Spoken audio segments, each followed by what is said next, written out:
एक माता मंदिर के पास बन रही नाली वार्डवासियों के लिए इतनी मुसीबत का कारण बन गई है कि वार्डवासी स्वयं खुद अपने पैसे लगाकर नाली और सीसी रोड के बीच बने गड्ढों को भरते हुए नजर आ रहे हैं।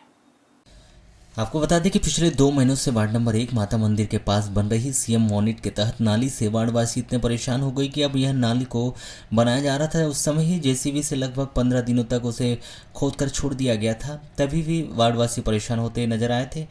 एवं जब नाली भारी बारिश में बनाई जा रही थी तो निर्माण सामग्री रोड पर पड़े रहने के कारण वार्डवासी परेशान होते नजर आए थे। अभी कुछ दिन पहले ही जब ये नाली के साइड शोल्डर नहीं भरे गए थे तो वार्डवासियों ने जब नगरपालिका व संबंधित इंजीनियर को इसकी जानकारी दी, उसके बाद भी कोई कार्रवाई नहीं हुई। तो इसकी शिकायत 181 सीएम हेल्पलाइन में की गई। उसके बावजूद भी जब कुछ नहीं हुआ तो 5 अगस्त की सुबह वार्डवासी स्वयं अपने पैसे खर्च कर अपने अपने घरों के सामने नाली में रोड किनारे बने गड्ढों में रेत व कंक्रीट डलवाते हुए नजर आ रहे। रामपाली थाना क्षेत्र के अंतर्गत आने वाले ग्राम पिपरिया में चली एयर गन से एक युवक घायल हो गया। घायल युवक राहुल पिता शीतल प्रसाद माहुले 18 वर्ष को जिला अस्पताल में भर्ती किया गया, जहां उसके दाहिने जांघ में घुसे छर्रे को ऑपरेशन करके बाहर निकाला गया। प्राप्त जानकारी के अनुसार राहुल माहुले कक्षा 11वीं का छात्र है। 4 अगस्त को 10 बजे करीब राहुल अपने घर से तालाब की तरफ जा रहा था। तभी उसे मोहल्ले के बापूजी माहुले ने कुत्तों को भगाने के लिए अपनी एयर गन निकाली थी। राहुल के तालाब की तरफ जाते समय अचानक बापूजी माहुले ने एयर गन का ट्रिगर दबा दिया। एयर गन से निकला छर्रा राहुल के दाहिने जांघ में चला गया। राहुल जांघ में एयर गन का छर्रा घुसने से घायल हो चुका था, जिसे आनंद फानन में जिला अस्पताल बालाघाट में भर्ती किया गया। 5 अगस्त को जिला अस्पताल के सर्जन डॉक्टर शुभम लिल्लारे ने घायल राहुल के दाहिने जांघ का ऑपरेशन कर एयर गन के छर्रा निकाल दिया। अच्छा, जो गोली कहाँ से लगी तुमको? और गोली सर तालाब तरफ जा रहे थे वो बाथरूम से। हाँ। तो क्या है गलती से वो लग गया। अच्छा, क्यों, किसने चलाया? वो अपना घर का मामा जी ने चलाया था। कौन मामा जी? हाँ? बापूजी मावले। हाँ, उन्हें चलाया? हाँ तो उनके पास रखी है घर में क्या? हाँ रखी हुई है, पर क्या है वो ना गलती से दब गया घोड़ा। वो क्या दूसरे को भगा रहे थे, कुत्ता मजूर है और कुत्ता भी है। कितने बात है ये? 10 बजे की बात है।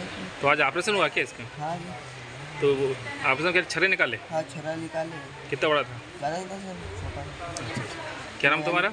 ये बच्चा हमारे पास डिस्ट्रिक्ट हॉस्पिटल में कल रात को एडमिट हुआ था। इसका पैर में गन शॉट इंजरी बोल के रिपोर्ट हुआ था। इसका एक्सरे कराया गया तो ऐसे लीथल इंजरी नहीं लग रही थी, पर वो एयर गन का शॉट नज़र आ रहा था। तो उसको फिर मॉर्निंग में हमने ओटी में लेके ट्राई किया। राइट थाई में उसको इंजरी था, तो एक्सरे के बेसिस पे हम लोगों ने कोशिश किया, पर वो जो था छर्रा या पैलेट जिसको बोलते हैं वो मिल नहीं रहा था। इवेंचुअली हमको उसको एक्सरे रूम में जाके 12-14 शॉट्स लेने के बाद फिर वो छर्रा हमको अटेन किए। ऐसा कोई रिमार्केबल वस्कुलर इंजरी नहीं किया है, बच्चा एकदम ठीक है, पर उसको थोड़ी मेहनत करनी पड़ गई सियाम नहीं होने की वजह से। अब बच्चा? हाँ, इज़ गुड, उसको कोई प्रॉब्लम नहीं है, ठीक हो जाएगा, कोई दिक्कत नहीं है।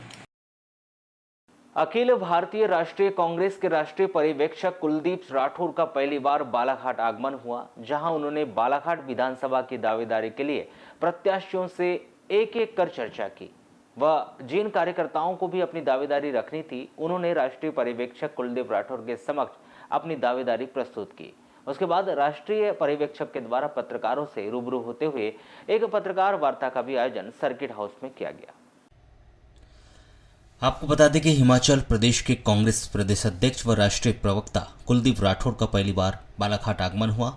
उन्हें मध्य प्रदेश में होने वाले विधानसभा चुनाव के लिए कांग्रेस पर्यवेक्षक नियुक्त किया गया है, जो पार्टी आलाकमान के द्वारा बालाघाट सहित बारासूनी विधानसभा में आगामी चुनाव में प्रत्याशियों की दावेदारी की स्थिति जानने के लिए भेजा गया था, जहां कुछ लोगों के द्वारा उनके पास आगामी चुनाव के लिए अपनी दावेदारी भी रखी गई। वहीं उन्होंने प्रेस से चर्चा करते हुए बताया कि आज जो राहुल गांधी के मामले को लेकर सुप्रीम कोर्ट का जो फैसला आया है वह फैसले का सम्मान योग्य उन्होंने बताया और कहा कि यह लोकतंत्र और संविधान की जीत है। अब जल्द ही राहुल गांधी की आवाज लोकसभा में पुनः सुनाई देगी। वहीं उन्होंने आयोजित प्रेस वार्ता में यह भी बताया कि आज उन्हें पार्टी आलाकमान से इसलिए भी भेजा गया है कि जिन स्थानों पर कांग्रेस बहुत लंबे समय से जीत नहीं पाई है उन क्षेत्रों का दौरा करे।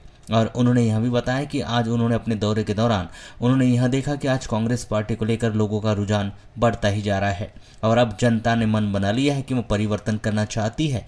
वहीं उन्होंने यह भी बताया कि आज जिस प्रकार से प्रत्याशियों को लेकर दावेदारी अधिक लोगों के द्वारा की जा रही है वह यह सिद्ध करता है कि आज कहीं ना कहीं माहौल कांग्रेस पार्टी का ही चल रहा है और आज सभी ने उनसे यह वादा भी किया है कि पार्टी जिसे भी टिकट देगी वह उसके लिए सभी पार्टी के सदस्य मिलकर काम करेंगे और उसे जीता कर लाएंगे।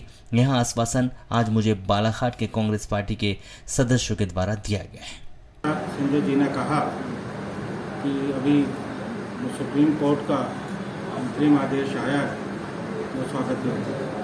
ये लोकतंत्र की और संविधान की बहुत बड़ी जीत है। किस तरह से राहुल जी के खिलाफ इस देश में षड्यंत्र चल रहा है, उन्हें जो है संसद से बाहर करने की कोशिश हुई, लेकिन हम सुप्रीम कोर्ट के इस फैसले का स्वागत करते हैं और जल्दी ही राहुल जी की आवाज़ जो है बुलंद आवाज़ हम लोकसभा में सुनेंगे। आप जानते हैं कि आज देश की क्या परिस्थितियाँ हैं कि देश में एक सांप्रदायिक माहौल पैदा किया जा रहा है, एक सांप्रदायिक ध्रुवीकरण का जो है प्रयास चल रहा है और अभी तमाम जो दल विपक्षी दल इकट्ठे हुए इंडिया नाम से जो है एक गठबंधन बना है और उसके बाद आपने देखा होगा कि जो सरकार में बैठे लोग हैं, चाहे देश के प्रधानमंत्री हैं, वो बहुत विचलित हैं और जो चिंता की लकीरें हैं आप उनके माथे पे साफ तौर पे नज़र आ रही हैं कि जिस तरह से विपक्षी गठबंधन इस देश में बना है और बहुत मजबूती से आगे ये चलने वाला है। उस पार्टी को फिर से सत्ता में लाएंगे और जिन जिन चुनाव क्षेत्रों में मैं गया हूँ, जो भीड़ इकट्ठी हो रही है वो अपने आप में इस बात को इंगित करती है कि किस तरह से कांग्रेस पार्टी के कार्यकर्ताओं में उत्साह है। और मैंने ये भी देखा कि बहुत ज़्यादा प्रत्याशी कांग्रेस पार्टी में हैं जो चुनाव लड़ना चाहते हैं। मैं इसे शुभ संकेत मानता हूँ। जब पार्टी अगर हार रही हो तो कौन चुनाव लड़ना चाहेगा। ये प्रत्याशियों की जो ज़्यादा संख्या है वो भी अपने आप में इस बात को इंगित करती है कि एक माहौल जो है वो कांग्रेस पार्टी के पक्ष में। यहाँ की जो भी सरकार की नीतियाँ रही, जो यहाँ के मुख्यमंत्री हैं, उनसे लोग परेशान हैं। मैं देश की बात नहीं करना चाहता, मैं प्रदेश की बात जो है करना चाहता हूँ। भ्रष्टाचार के जो यहाँ मामले सामने आए और किस तरह से यहाँ जो कमज़ोर वर्ग है उनके जो है उनको दबाने का प्रयास हो रहा है। जो हमारा दलित समाज है, कोई भी समाज का वर्ग आज इस पक्ष में नहीं है कि भारतीय जनता पार्टी की धोखे से जो सरकार बनी थी वो फिर से बनी।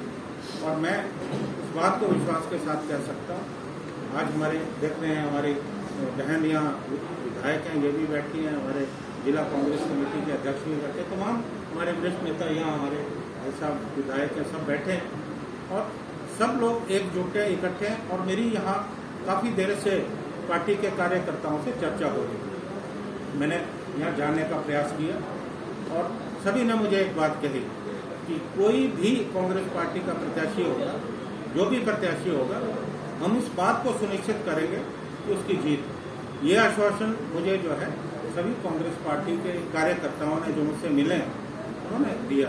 तो वहीं उन्होंने इसके पहले विधानसभा चुनाव में वाराणसी विधानसभा से प्रदीप जायसवाल को टिकट नहीं देने व उसके बाद कांग्रेस की हार के विषय में उन्होंने कहा कि वह अब पुरानी बातें नहीं करना चाहते और वहां जल्द ही प्रत्याशियों की घोषणा भी होने की बात उनके द्वारा कही गई। वहीं उन्होंने गुड्डा जायसवाल की कांग्रेस में वापसी पर कह दिया कि इस विषय पर कोई कमेंट नहीं करना चाहते। बालाघाट में अभी तक लगभग कितने लोगों ने दावेदारी पेश की? देखिए, जैसा मैंने पहले कहा कि यहाँ काफ़ी लोगों ने दावेदारी पेश की है। कुछ लोग जो कुछ उम्मीदवारों के पक्ष में भी मेरे पास आए, तो काफ़ी लोग हैं और मैं इसे अच्छा संकेत मानता हूँ। जो लोग दावेदारी नहीं मिलने के बाद में अगर पार्टी छोड़ने की बात कर रहे हैं, उन लोग के लिए क्या कहेंगे आप लोग? देखिए, ऐसा कोई व्यक्ति नहीं है। अभी बाहर एक व्यक्ति ने कहा है कि अगर पार्टी के बाहर किसने क्या बात नहीं, तो फिर भी आप उन लोग के लिए क्या कहना चाहेंगे? देखिए, बात स्पष्ट है कि मुझसे जो भी लोग मिले उन्होंने मुझसे एक बात कही है कि जो भी पार्टी आलाकमान का फैसला होगा हमें स्वीकार्य है और हम जो है मिलकर उस प्रत्याशी को जिताने का प्रयास करेंगे। और जो भी प्रत्याशी यहाँ घोषित होगा उसके बाद हम इस बात को सुनिश्चित करेंगे कि उसके पक्ष में सब काम करें। जो उसके पक्ष में काम नहीं करेगा, मैं ये समझता हूँ कि वो सच्चा कांग्रेसी नहीं है। वाराणसी से पिछले वर्ष गुड्डा जायसवाल को टिकट नहीं दी गई थी, परिवर्तन कर दिया गया था।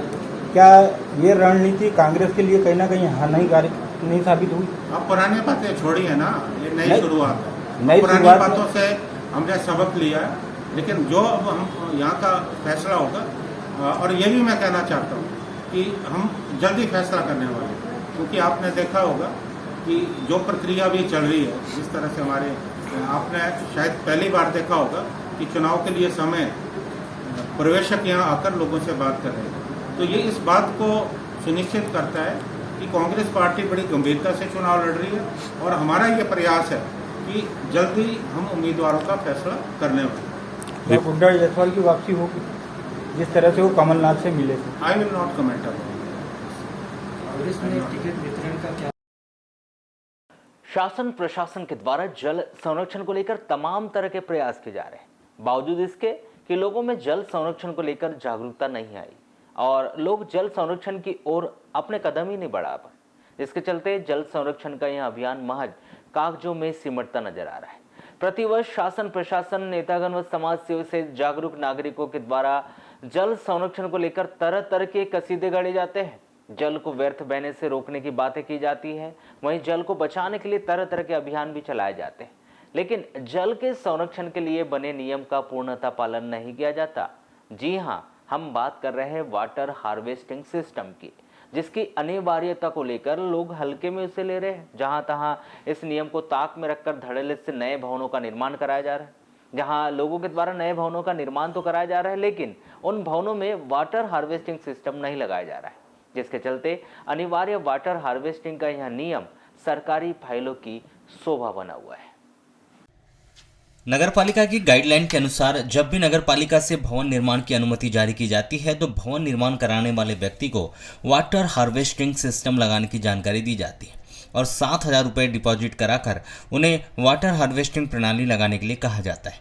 यदि भवन निर्माण करा रहा वह व्यक्ति अपने भवन में वाटर हार्वेस्टिंग सिस्टम लगा लेता है तो जमा कराई गई यह राशि उसे वापस कर दी जाती है। यदि एक समय सीमा के भीतर भवन निर्माण कराने वाला व्यक्ति अपने मकान में वाटर हार्वेस्टिंग सिस्टम नहीं लगाता है तो नगर पालिका के द्वारा उस व्यक्ति की जमा की गई 7,000 रुपये की राशि उसके भवन में वाटर हार्वेस्टिंग सिस्टम लगाने का नियम बनाया गया है। लेकिन नियमों को ताक में रखकर बालाघाट नगर में भवनों का निर्माण कराया जा रहा है और यह नियम भी अन्य नियमों की तरह सरकारी फाइलों की शोभा बढ़ाता हुआ नजर आ रहा है। शहर की सीमा क्षेत्र में हर वर्ष सैकड़ों मकान बन रहे हैं, उन पर मकानों में वाटर हार्वेस्टिंग का निर्माण नहीं हो पा रहा है। रेन वाटर हार्वेस्टिंग सिस्टम के बगैर तैयार हो रहे मकानों को देखने की फुर्सत भी नगर पालिका के पास नहीं है। यदि लोग गंभीरता से यह सिस्टम अपने घरों में लगाते हैं तो करोड़ों लीटर पानी व्यर्थ बहने से रोका जा सकता है। वहीं करोड़ों लीटर पानी की धरती के गर्भ में संरक्षित होता है, लेकिन पानी बचाने को लेकर लोग गंभीर नहीं और शासकीय योजनाएं भी फाइलों में दम तोड़ रही है। जल के संरक्षण के लिए नगर पालिका के द्वारा लगभग 5 वर्ष पूर्व सभी शासकीय कार्यालयों में नोटिस जारी कर वाटर हार्वेस्टिंग सिस्टम लगाने के निर्देश दिए गए थे। इन निर्देशों के बावजूद भी जिम्मेदार अधिकारियों पर इनका कोई असर नहीं पड़ा और आज भी ऐसे कई शासकीय कार्यालय हैं जहां वाटर हार्वेस्टिंग सिस्टम नहीं लगा है। सवाल यह है कि जब सरकारी महकमा ही वाटर हार्वेस्टिंग के इस नियम का पालन नहीं कर रहा है तो फिर आम लोग भला इस नियम का पालन कैसे करेंगे? वैसे इस नियम को लेकर लोगों में भी जन जागरूकता कैसे आएगी? इस पूरे मामले को लेकर की गई चर्चा के दौरान मुख्य नगर पालिका अधिकारी निशांत मिश्रा ने अपने विचार कुछ इस प्रकार से रखे। में ये प्रावधान है कि अगर आप वाटर हार्वेस्टिंग सिस्टम बनाते हो तो आपको पैसे जमा नहीं करना है। वो एडवांस में इसलिए जमा कराया जाता है कि आप वाटर हार्वेस्टिंग सिस्टम बनाए और कई बहुत सारे केसों में लोग बना भी रहे हैं, नए जो निर्माण हो रहे हैं। और अभी लगभग 1800 से ऊपर के सैंक्शन हो चुके हैं और उनमें से मुझे लगता है कि 1500 से ऊपर वाटर हार्वेस्टिंग बन गया है क्योंकि उनके पैसे उन्होंने वापस किए। और बिल्डिंग परमिशन में इस बार परिषद की बैठक में हम रखेंगे कि वाटर हार्वेस्टिंग का अगर नहीं बनाते हैं तो इसकी राशि बढ़ाई जाए, जो 7,000 या 8,000 है इसकी राशि भी बढ़ाई जाए। इसमें नगर पालिका को आर्थिक फायदा होगा और लोगों को इसके लिए प्रेरणा मिलेगी। नई राष्ट्रीय शिक्षा नीति 2020 के तहत आंगनवाड़ी केंद्र अब प्री प्राइमरी स्कूलों के रूप में संचालित होंगे, जिसके लिए महिला बाल विकास विभाग व शिक्षा विभाग ने तैयारियां शुरू कर दी और आंगनवाड़ी कार्यकर्ताओं 6 वर्षों से कम उम्र के बच्चों को प्राइमरी शिक्षा देगी। यानी आंगनवाड़ी केंद्रों को अब प्ले स्कूल व नर्सरी स्कूल की तरह विकसित किया जाएगा। जिसमें बच्चों में सोचने, समझने, बोलने के साथ ही उम्र के अनुसार शिक्षा का स्तर बढ़ेगा और आंगनवाड़ी कार्यकर्ताएं नाच गा कर बच्चों को पढ़ाएगी भी, ताकि उन्हें आसानी से समझ में आ सके। इसके लिए प्रथम चरण में शासकीय स्कूल परिसर में संचालित आंगनवाड़ी केंद्रों की कार्यकर्ताओं को प्रशिक्षण दिया जा रहा है। इसी कड़ी में नगर मुख्यालय स्थित जनपद शिक्षा केंद्र में महिला बाल विकास विभाग व शिक्षा विभाग के द्वारा लालबला विकासखंड के शासकीय स्कूल परिसर में संचालित हो रहे आंगनवाड़ी केंद्र की कार्यकर्ताओं का गत 1 अगस्त से 5 दिवसीय प्रशिक्षण जारी था। समापन 5 अगस्त को किया गया। इस 5 दिवसीय प्रशिक्षण का समापन महिला व बाल विकास विभाग के प्रभारी परियोजना अधिकारी यशोदा भगत सहित अन्य मास्टर ट्रेनर्स व पर्यवेक्षकों की उपस्थिति में प्रारंभ हुआ। 5 दिवसीय प्रशिक्षण में भोपाल से प्रशिक्षण प्राप्त कराए मास्टर ट्रेनरों के द्वारा आंगनवाड़ी कार्यकर्ताओं को शासन के निर्देश के अनुसार आंगनवाड़ी केंद्रों में प्री प्राइमरी स्कूल शुरू होने के साथ ही प्ले स्कूल व नर्सरी स्कूल की तरह ही कक्षाएं संचालित कैसे करना है उसके बारे में विस्तार से जानकारी दी गई।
घर की सुख, शांति और धन में वृद्धि होने का झांसा देकर पूजा पाठ करवाने की आड़ में 2.5 लाख रुपए की धोखाधड़ी करने के मामले में कोतवाली पुलिस ने एक जादूगर सहित 4 लोगों को गिरफ्तार कर लिया है। 4 अगस्त की रात्रि में घटना नगर के वार्ड नंबर 24 के रहवासी बालाजी बोरवेल्स के मालिक नरेंद्र चौहान के साथ हुई।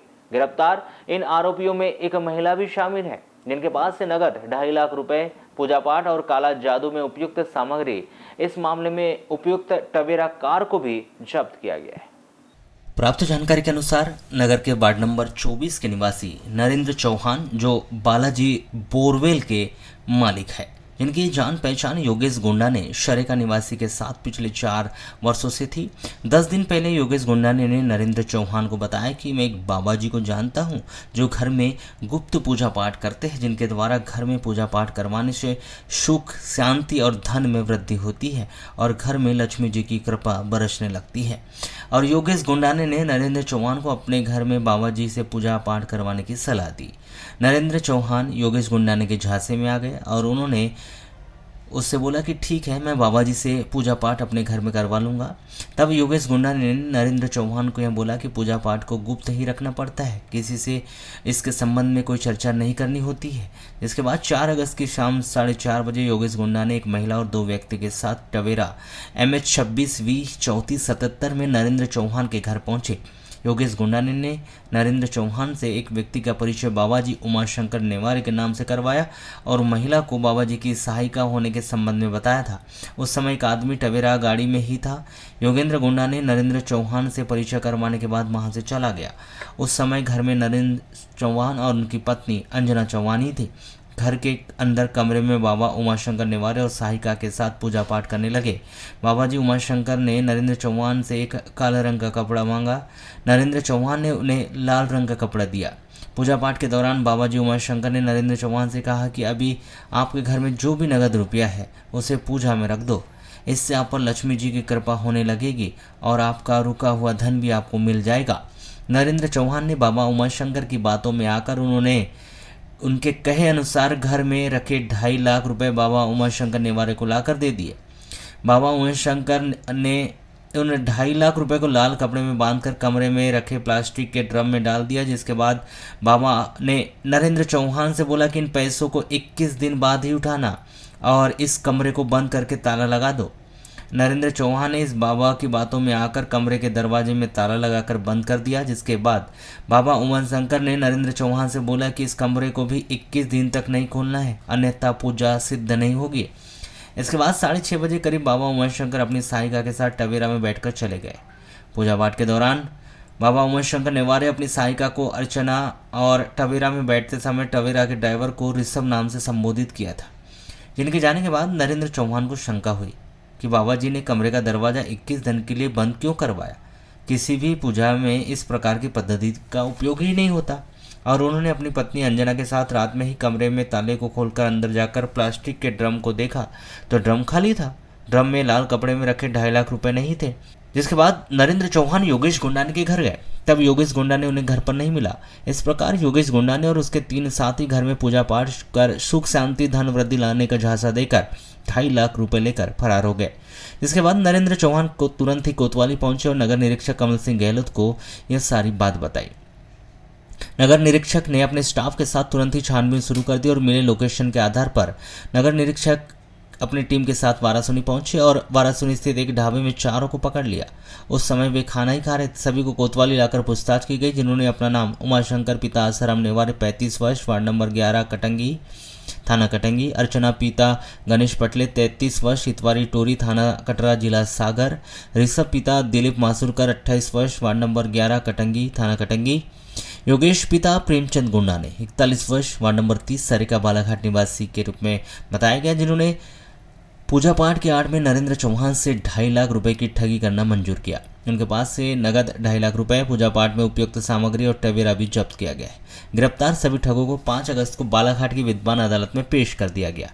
विद्वान अदालत में मामले की समस्त परिस्थितियों को देखते हुए याचिका मंजूर करते हुए उन्हें न्याय की शर्तों के आधार पर जमानत पर छोड़ने के आदेश पारित किए।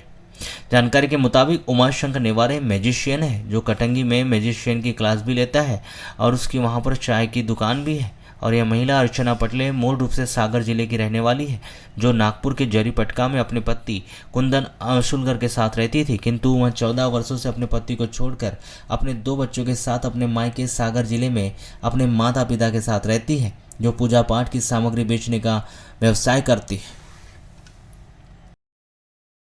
मानदेय बढ़ाए जाने की मांग को लेकर हड़ताल पर गई रसोइया बहनों की दूसरे दिन भी अनिश्चितकालीन हड़ताल जारी रही। इधर रसोइया बहनों के हड़ताल पर चले जाने से जिले के विभिन्न आंगनबाड़ी और स्कूलों में मध्याह्न भोजन का काम ठप पड़ चुका है। तो वहीं रसोइया बहनों ने मांग पूरी न होने तक जिला रसोइया संघ के बैनर तले शुरू की गई अनिश्चितकालीन हड़ताल जारी रखने की भी चेतावनी दी। हालांकि कलेक्टर गिरीश मिश्रा के द्वारा बारिश के चलते जारी किए गए अवकाश और रविवार की छुट्टी होने के चलते जिले के विभिन्न स्कूलों और आंगनबाड़ी की व्यवस्थाएं फिलहाल नहीं बिगड़ी, लेकिन सोमवार से स्कूलों में मध्याह्न भोजन व्यवस्था शर्मनाने की बात कही जा रही है। वाराणसी नगर के वार्ड नंबर 1 हिमाचल नगर स्थित पवार मंगल भवन में 5 अगस्त को कार्यकर्ता जन संवाद कार्यक्रम का आयोजन किया गया, जिसमें सर्वप्रथम उपस्थित जनों के द्वारा महात्मा गांधी सहित अन्य महापुरुषों के चित्र के समक्ष दीप प्रज्वलित कर माल्यार्पण किया गया। तत्पश्चात उपस्थित जनों के द्वारा कार्यकर्ताओं को विधानसभा 2023 के लिए तन मन लगाकर मेहनत कर प्रदेश में कांग्रेस सरकार की वापसी करवाने के लिए चार्ज किया गया। वहीं प्रदेश अध्यक्ष कमलनाथ के द्वारा कार्यकर्ताओं को दिए जाने वाले कार्यों का भी बखान किया गया, जिसके बाद पर्यवेक्षक अखिल भारतीय कांग्रेस कमेटी से पहुंचे कुलदीप सिंह राठौर के द्वारा कार्यकर्ताओं से एक कमरे में 1-to-1 चर्चा की गई, जहां पर कार्यकर्ताओं ने अपनी उपस्थिति दर्ज कराकर बारी बारी से अपनी बातें रखी।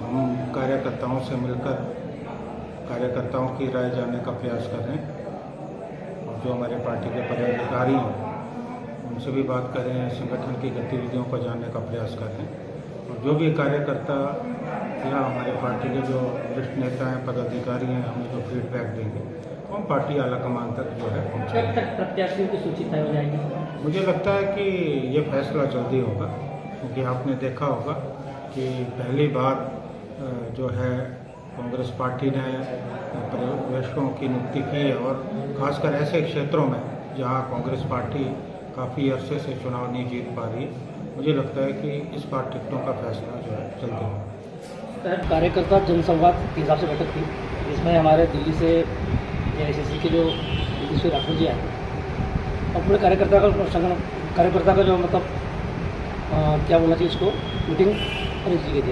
पूरे संगठन की बैठक थी, पूरे क्षेत्र के जितने भी कांग्रेस के पदाधिकारी थे सब लोग उपस्थित थे उसमें। और उसमें चर्चा ये हुई कि 12 शून्य विधानसभा को बूथ स्तर मजबूत करना है और जो कमलनाथ जी की 5 वचन पत्र है उसको लोगों तक पहुँचाना है बारी बारी से। जैसा कि उन्हें 1500 रुपये महिला नारी सम्मान के हिसाब से 1500 रुपये दिया जाएगा सरकार बनने के बाद, 500 रुपये में पेंशन का दिया जाएगा, पुरानी पेंशन बहाल की जाएगी, 100 यूनिट बिजली फ्री, 200 हाफ और किसानों का कर्जा माफ किया जाएगा।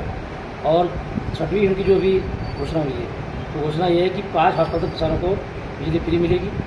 वो मतलब स्थायी कनेक्शन है, स्थायी कनेक्शन। आज हर बार चुनाव के पहले पर्यवेक्षक आते हैं, उसी के तहत आज AICC से अखिल भारतीय कांग्रेस कमेटी दिल्ली से हमारे पर्यवेक्षक आए थे कुलदीप राठौर जी, जो कि महासचिव भी हैं और उसके पहले हिमाचल प्रदेश के प्रदेश भी रहे हैं, वर्तमान विधायक हैं। वो नब्ज टटोलने आए थे, चुनाव के पहले कार्यकर्ताओं से मिलने आए थे, क्या माहौल है यहाँ के कार्यकर्ता क्या चाहते हैं, जमीनी कार्यकर्ताओं से मिलने आए थे, उनसे जानने आए थे कौन सा प्रत्याशी उपयुक्त रहेगा, किसे टिकट देने चाहिए, जिसके सब लोग मिलकर काम करेंगे।